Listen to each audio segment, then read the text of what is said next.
Senator Warner. Thank you, Mr. Chairman, and it's a pleasure to see you, Mr. Mnuchin, and appreciated our visit, and congratulations on your nomination. I've got a series of topics, so I'm going to try to move quickly as well. The United States obviously enjoys enormous advantages, particularly around the status of us being the reserve currency. That allows us lower interest rates and everything from student loans to mortgages. Senator Bennett already raised this, but I want to re-raise it again. The President-elect's comments about potentially renegotiating the debt during the campaign were unprecedented. I want you to again affirm to this body that on a going forward basis it will be your policy, as much as you can influence the President-elect, that we would never again question America's willingness to stand by its debt obligations. Senator, I agree with that 100%. And also, let me just thank you for meeting with me and also acknowledge, as an incredibly successve business person, I appreciate your service here. I want that to eat into my time. Sorry. It's not that I have been very troubled by even some folks in elective office who have somehow said we can ignore the debt ceiling without consequences. There are even some that are going out and saying somehow we could prioritize those debt obligations and potentially pay off bondholders, many of them foreign, many of them Chinese, and ignore our obligations to pay states, which would then affect their bond ratings, to pay Social Security trust funds, to honor the commitments the United States government has made to pay salaries of FBI employees, etc. It is your policy that the United States, in terms of its debt obligations, needs to honor all its debt obligations and should not have any ability to prioritize those obligations.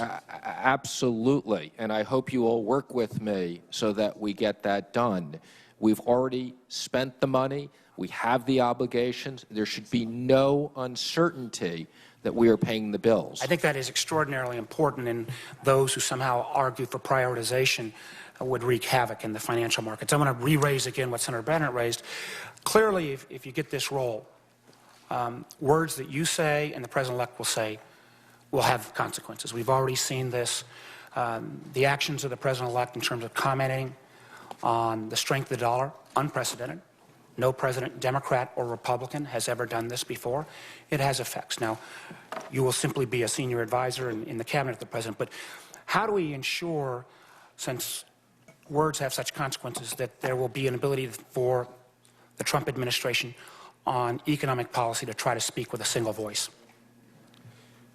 Well, if I am confirmed, I think that once we all get in office and have regular access, both myself and the administration, I think you will see that. And again, there may be times where, you know, there's a view that the dollar is slightly too strong, but I do believe we will speak with a unified voice. But you then expect that the President-elect, but then President, would continue to break all precedent and be willing to weigh into these matters, unlike any prior president? Well, look, as you know, this president is willing to do a lot of things that other presidents haven't done, and I think many of them are great. Let's move to another area. One area that I've had a huge amount of concern and interest in, and I know Senator Crapo and a number of us on this panel, is on Fannie and Freddie. And I know there were some people that potentially interpreted some of your comments about recap and release, which would in a sense say, even though the American taxpayer was paid back the $188 billion that we invested in those failing institutions at a moment of crisis, I think both of us would perhaps, from our business standpoint, say that was high-risk capital and we ought to get a better return. But somehow those who simply say, let's refloat these two entities and basically ignore some of the underlying challenges. Do you support that position of recap and release that some have advocated? So, I mean, let me first be clear. I did make some comments about this. My comments were never that there should be recap and release. What my comments were, and first of all, I've been around the mortgage industry for 30 years.